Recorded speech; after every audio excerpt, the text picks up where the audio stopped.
I watched Queen Unique pace her stall in tight, restless circles. To me, it looked like ordinary labor pain. But I think she already knew something the rest of us did not yet understand, and by morning her world would be empty. Hey, hey. For hours, she curled her upper lip and kept circling, every movement telling me labor was close. I stayed beside her the entire time, speaking softly and stroking the side of her neck whenever she grew restless.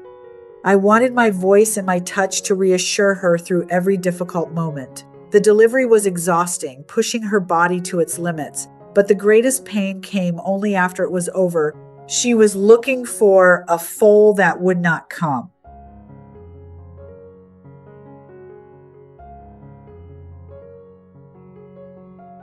The silence that followed was unlike anything I had ever experienced. It settled over the barn so heavily that every sound seemed distant. I watched Queen Unique turn her head from one corner of the stall to another, listening carefully whenever the hay shifted or another horse moved nearby. She kept searching for the baby she expected to find, never realizing there would be no answer waiting for her. She was heartbroken. She looked around like, where's my foal? You're unique.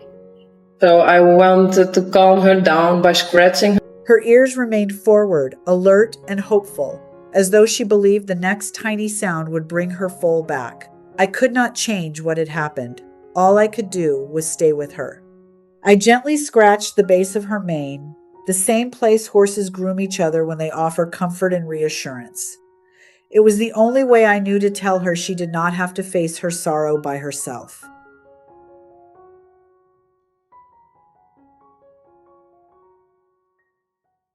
Not far from the barn, another newborn was waiting inside a trailer. He had entered the world without a mother to care for him.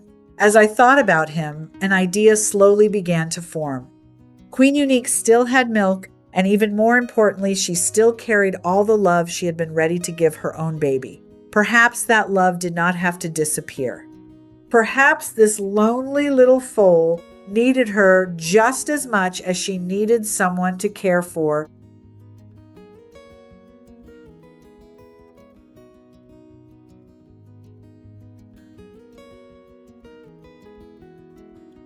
I never convinced myself it would succeed. A grieving mare does not always welcome another foal. Some reject them immediately. Some pin their ears and warn them away. Others simply turn their backs. Healing has never followed rules. Sometimes it arrives quietly, without asking anyone's permission. Er zit een foaltje. Ik ga even proberen om bij uniek te doen. Wat een mooi beestje. Holding my breath, I carefully led the orphan toward Queen Unique's stall, ready to pull him away the instant she showed even the smallest sign of rejection. She lifted her head and breathed in deeply, once, then again taking in his scent. Instead of stepping back, she moved toward him. Then she took another gentle step, her worried expression beginning to soften as her ears slowly tipped forward in quiet curiosity. She began to lick Rising Star. That was the moment that we thought it's okay. The tiny colt stood frozen, his long legs trembling beneath him. He seemed uncertain about the tall mare standing so close, studying him with such careful attention. For a moment, neither of them moved, and I could hardly breathe as I waited to see what would happen next.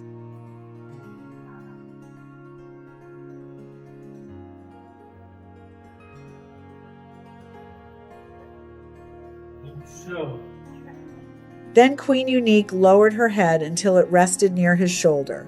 She began grooming him with slow, gentle strokes of her tongue, just as she would have done for the foal she had lost. The little colt leaned into her touch without hesitation.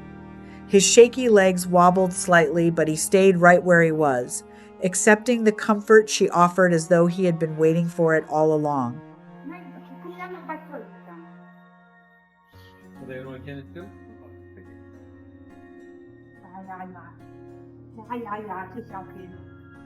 That was the first time all day I finally let myself exhale. I had hoped for this deep inside, but I had never dared say it out loud. Watching them together, I realized I was witnessing something extraordinary. Queen Unique had made her choice. From that moment on, he belonged with her. We named him Rising Star. The following morning told the rest of the story without anyone speaking a single word.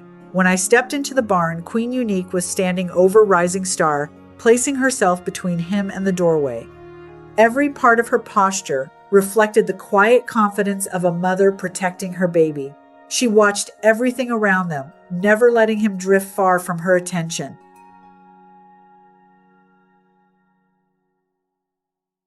Later, I turned them out together into the pasture.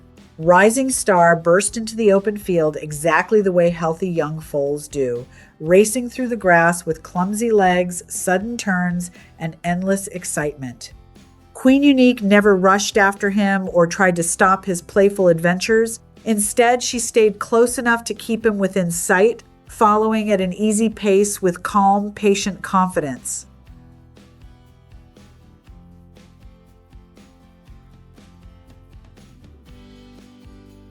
Whenever he wandered a little farther than she liked, her head would lift.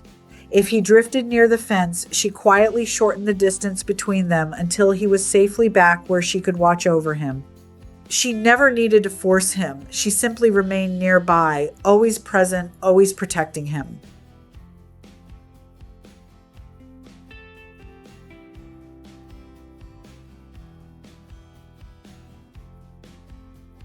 That experience changed the way I think about grief.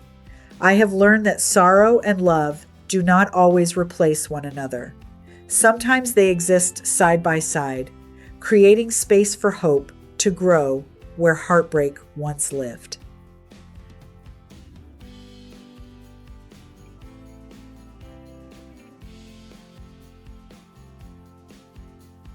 Watching Queen Unique and Rising Star together still makes me wonder who truly rescued whom that day. She gave an orphan a mother, yet somehow he also gave her a reason to heal.